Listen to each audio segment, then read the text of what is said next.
সকাল সকাল পুকুর থেকে প্রায় 1.5 কেজি ওজনের একটি মিনার কাপ ধরে নিয়ে এসেছে। আসসালামু আলাইকুম।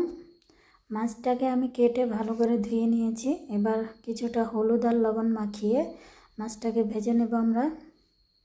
চুলাতে তেল গরম বসিয়ে দিয়েছি, হলুদ লবণ মাখানো হয়ে গেছে। এবার মাছগুলোকে হালকা ভেজে নেব, বেশি ভাজবো না। হালকা ব্রাউন কালার চলে আসলে মাছগুলোকে তুলে নেব। আমার এই ভিডিওটি কে কোত্থেকে দেখছেন অবশ্যই কমেন্ট করবেন, আমি আপনাদের সকলের কমেন্টের উত্তর দেব। আমার মাছগুলো ভাজা হয়ে গেছে, আমি তুলে নিচ্ছি। এবার রান্নার তেল দিয়ে দিচ্ছি 1.5 টেবিল চামচ পরিমাণ। 1 চা চামচ দিয়ে দিব রসুন বাটা। এবার 1 চা চামচ দিয়ে দিচ্ছি পেঁয়াজ বাটা।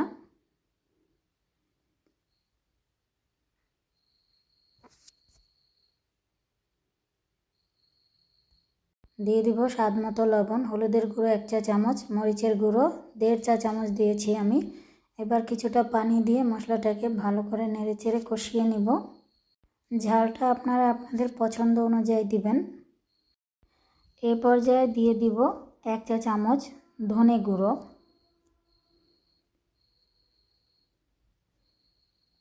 ধনে গুঁড়োটা দিয়ে আমি ভালো করে আবারও মিশিয়ে নিব একবার। মেশানো হয়ে গেলে এখন দিয়ে দিব 1 চা চামচ জিরা বাটা।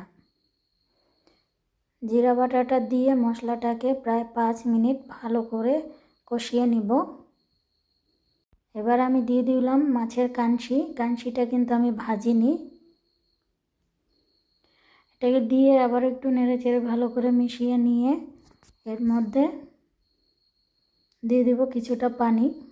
পানিটা দিয়ে আবারও নাড়াচাড়া করে সব কিছু একসাথে ভালো করে মিশিয়ে নেব।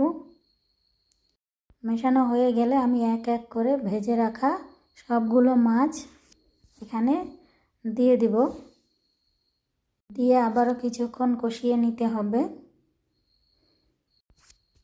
কষানো হয়ে গেলে আমি এর মধ্যে এখন কিছুটা পানি দিয়ে দিচ্ছি।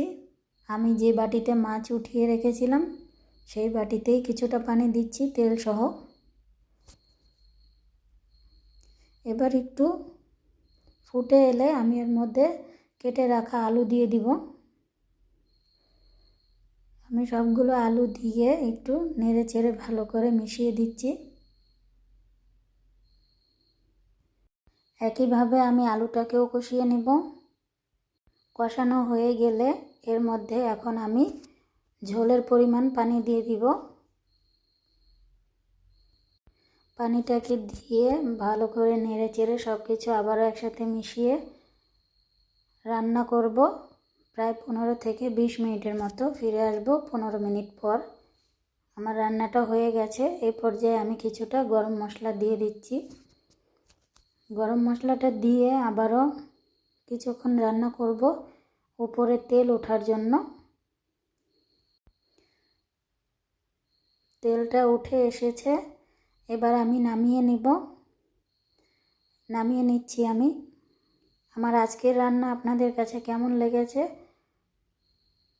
অবশ্যই কমেন্ট করবেন। আর যারা রান্না মাছ খেতে পছন্দ করেন তারা এইভাবে অবশ্যই বাড়িতে বানিয়ে খাবেন।